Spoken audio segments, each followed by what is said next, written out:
बिहार में लगातार सियासी हलचलों के बीच अब विपक्ष भी एक बार फिर से अपने आक्रामक रुख में आने लगे हैं। नीतीश कुमार बिहार के मुख्यमंत्री से इस्तीफा देकर राज्यसभा सदस्य बनने वाले हैं और अब वे मुख्यमंत्री के पद से विदा होने वाले हैं। ऐसे में बिहार के मुख्यमंत्री कौन होंगे, इसका नाम अब तक सामने नहीं आया है। अब तक ये साफ नहीं हुआ है कि भारतीय जनता पार्टी किसे बिहार का मुख्यमंत्री बनाने जा रही है।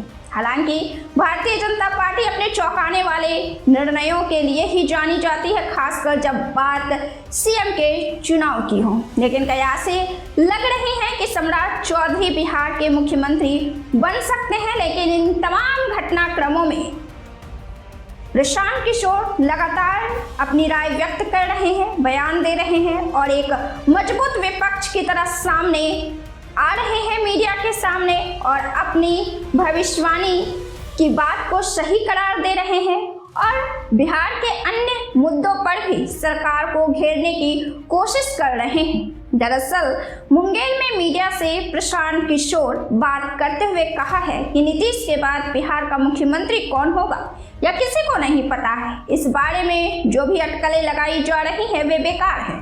उन्होंने दावा किया कि अगला सीएम जो भी होगा वो बिहार का नहीं बल्कि गुजरात के हितों को ध्यान में रखकर बिहार में काम करेगा।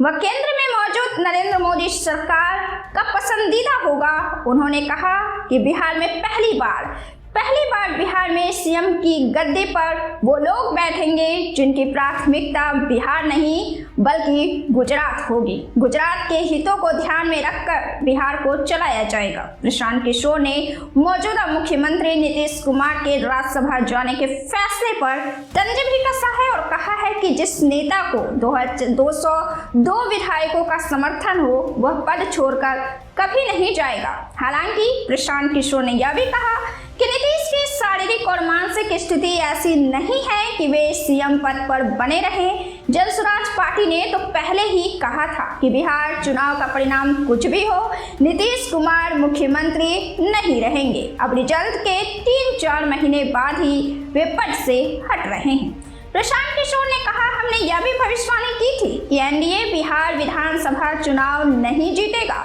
अगर चुनाव आयोग और 10-10 हजार वाली योजना का प्रपंच नहीं रचा गया होता तो एनडीए को सफलता नहीं मिलती। उन्होंने यह आरोप लगाया कि एनडीए के बिहार चुनाव में जीत में चुनाव आयोग और केंद्र में बैठी सरकार के नेताओं की बड़ी भूमिका है। इसलिए अब केंद्र से तय होगा कि बिहार में सरकार कौन चलाएगा। पीके ने यह भी दावा किया कि 2014 में जब नरेंद्र मोदी पहली बार देश के प्रधानमंत्री बने थे तब बिहार से 7-8 लोग गुजरात में जाकर मजदूरी करते थे। आज 2026 में इनकी संख्या 20 लाख तक पहुंच गई है।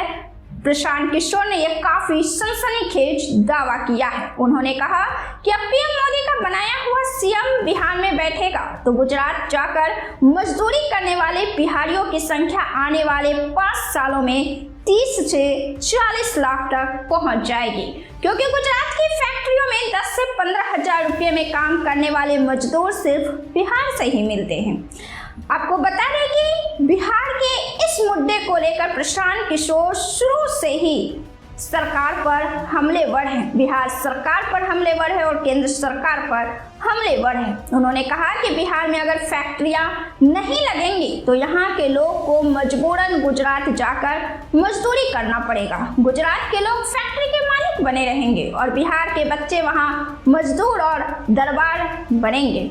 ये तमाम बातें प्रशांत किशोर ने मीडिया से रूबरू होते हुए कहा है और उन्होंने लगातार बिहार के मुद्दों पर अपनी राय को व्यक्त किया है। जब वे बिहार में पदयात्रा कर रहे थे, जनसुराज पार्टी का गठन किए थे, उससे सालों पहले से वे पलायन के मुद्दे पर, बिहार के बच्चों के मुद्दे पर लगातार बिहार और केंद्र सरकार को घेर रहे हैं और एक के बाद एक मजबूत मुद्दे जनता के सामने रख रहे हैं और सरकार की खामियों को उजागर करने का प्रयत्न कर रहे हैं। हालांकि इन दिनों प्रशांत किशोर महत्वपूर्ण विपक्ष की भूमिका में नजर आने लगे हैं।